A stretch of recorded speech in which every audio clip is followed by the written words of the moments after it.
Hello everyone. This is the second video for Lecture 1, Publicness of Organizations. This lecture aims to understand what public organization is. Specifically, many scholars have compared the public sector with private sector to identify distinctive features of public organizations. The core concept is publicness. You might think publicness is only for public organizations. However, any organization will have a certain degree of publicness. For instance, private organizations are under controls of government regulations. Also, non-profit organizations will work more closely with public organizations than private organizations. While there are such diverse forms of organizations in this modern era, it will be quite useful to start from traditional distinction between public and private organization to gain deeper understanding of government management. The most important and clear distinction between public and private organizations is ownership. Private organizations are owned by entrepreneurs and shareholders. On one hand, public organizations are owned by many members of nation and community. Actually, other distinctions we'll learn in the following slides are derived from this core difference. So let's see different mechanisms of public and private ownership. In the case of private organization in stock market, stock prices reflect efficiency and profitability of firm. And then owners and shareholders have monetary incentive to monitor performance of managers. Further, managers' pay is linked to company's profits.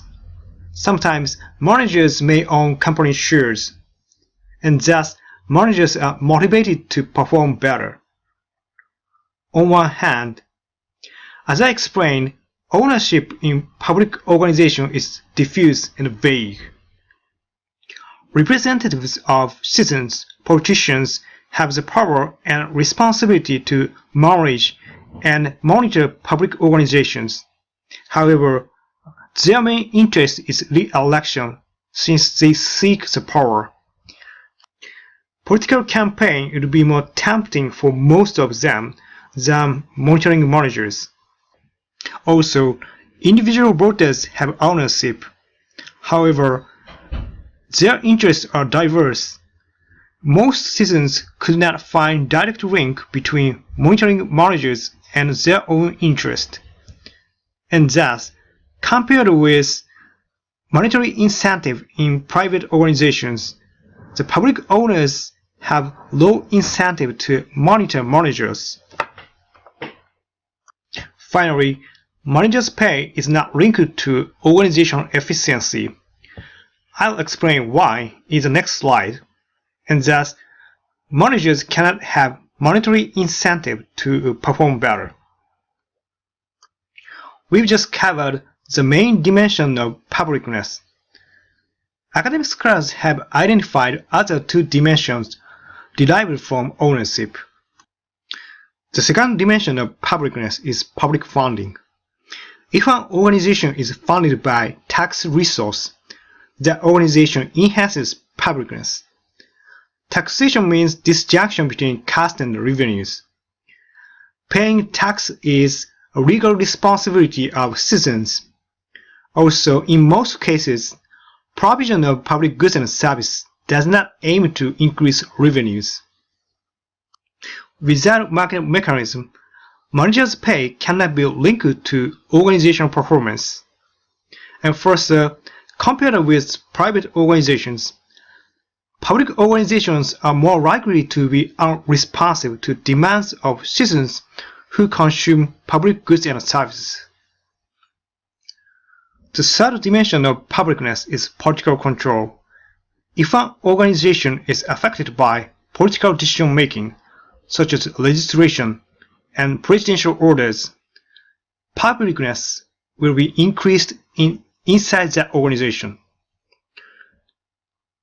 Unlike funding and ownership, however, it's quite difficult to measure the degree of political control. Theoretically, in this dimension, private organizations under strong control of legislation can be more public than government agencies that totally ignore political wills. These three dimensions are not independent. They are conceptually intertwined. Also, statistical tests are showing strong correlation between these three dimensions. Thus, all the dimensions need to be included to assess effects of organizational publicness. From this slide, we'll identify theoretical effects of publicness on environments, goals, structures, and managerial values. In other words, we'll address what kind of characteristics higher degrees of publicness will bring to organizations. In each slide, I'll summarize theoretical concepts for effects of publicness and empirical evidence for these theoretical concepts, but please just refer to these empirical evidences because these statistical tests are limited and flawed. Also, empirical tests aim to generalize large sample, so even if a concept has weak supports, it may be applicable to your organization. The first effect of publicness on environment is complexity. As I explained, owners of public organizations are individual voters. Also, inside public organizations, there are public officials and politicians. Such diverse interests make decision-making and implementation of public services more complex. Second, permeability. Since public organizations are open for all citizens rather than specific customers, they are easily influenced by barriers and many social events. Third, instability.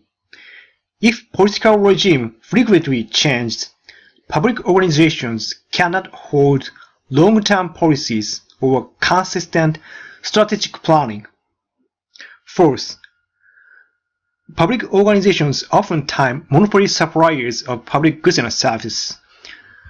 They lack competitive pressure to improve their performance. The main effects of publicness on organizational goals are multiplicity and vagueness. Various stakeholders and external individual voters require public organization to achieve many and various goals. Such diversity will make organizational goals more ambiguous. The primary effect of publicness on organizational structure is more bureaucracy. Demands for accountability in democracy require more regulations, and further the lack of rewards and innovative incentives inside the public organization allows these regulations to accumulate. Second, more red tape. Obsession with these many rules rather than results will lead to delays and subsequent irritations of policy implementation and service delivery. Third, lower managerial autonomy. Too many rules and procedures will decrease managers' discretion. Finally, we came to the last slide of this lecture. Effects of publicness on managers' values. Public managers are less motivated by financial rewards than private managers because managers' pay is not linked to profits. Due to the lack of monetary incentive, public managers have stronger desire to serve the public. In the end, public managers tend to have lower organizational commitment due to the disconnection between their individual performance and organizational success. In each lecture, I will list the key points in the last slide, and exam questions will be based on these key points. Also, I will list some literature you cannot find in a textbook and my course readings. Thank you for listening. We'll see you in the next week.